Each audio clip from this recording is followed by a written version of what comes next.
Hi everyone. 76 வருடங்களாக ஊழல் நிறைந்த ஆட்சியாக இலங்கையில் இடம்பெற்ற நிலையில் மிகப்பெரிய மாற்றத்தை இலங்கை மக்களை எதிர்பார்த்த நிலையில் தற்போது அந்த மாற்றம் ஏற்பட்டுள்ளதா என்ற கேள்விகளுக்கு மத்தியில் முன்னாள் ஜனாதிபதி ரணில் விக்ரமசிங்க இன்று கைது செய்யப்பட்டுள்ளார்.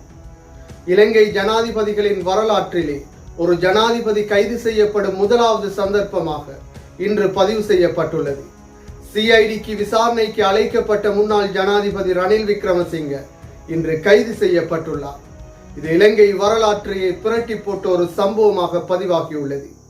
இது தொடர்பாக பார்ப்பதற்கு முன்னர் நியூஸ் டெக் லவ் யூடியூப் சேனலை சப்ஸ்கிரைப் செய்யாதவர்கள் சப்ஸ்கிரைப் செய்து உங்கள் ஆதரவை வழங்குங்கள்.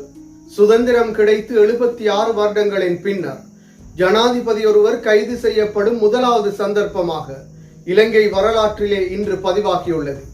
முன்னாள் ஜனாதிபதி ரணில் விக்ரமசிங்க இன்று கைது செய்யப்பட்டுள்ளார்.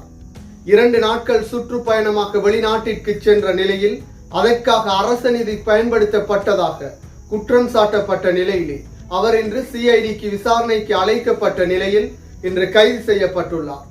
இலங்கை வரலாற்றையே புரட்டி போட்ட ஒரு சம்பவமாகவே இது பதிவாகியுள்ளது.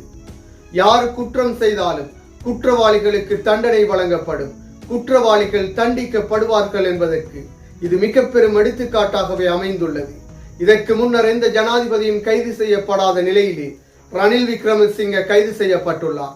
2023 செப்டம்பர் 22 மற்றும் 23ஆம் திகதிகளிலே வெளிநாட்டிற்கு சுற்றுலா பயணம் மேற்கொண்டிருந்தார். இவருடைய தனிப்பட்ட பயணமாகவே இது மேற்கொள்ளப்பட்ட நிலையில் அதற்காக அரசு பணம் பயன்படுத்தப்பட்டிருந்தது. அதன் அடிப்படையிலே விசாரணைக்கு அழைக்கப்பட்டு கைதும் செய்யப்பட்டுள்ளார்.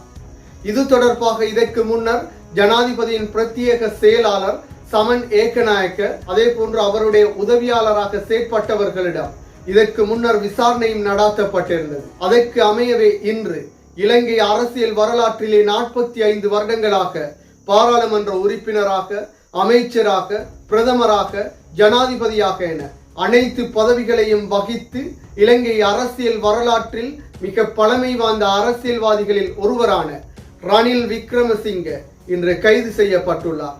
இது அனைத்து ஊழல்வாதிகளுக்கு மிக பெரும் எடுத்துக்காட்டாகவும் ஏனைய ஊழல்வாதிகள் அதே போன்று ராஜபக்ச குடும்பங்களுக்கும் மிக பெரும் சவாலாகவும் அடுத்த கட்ட நகர்வுகளுக்கு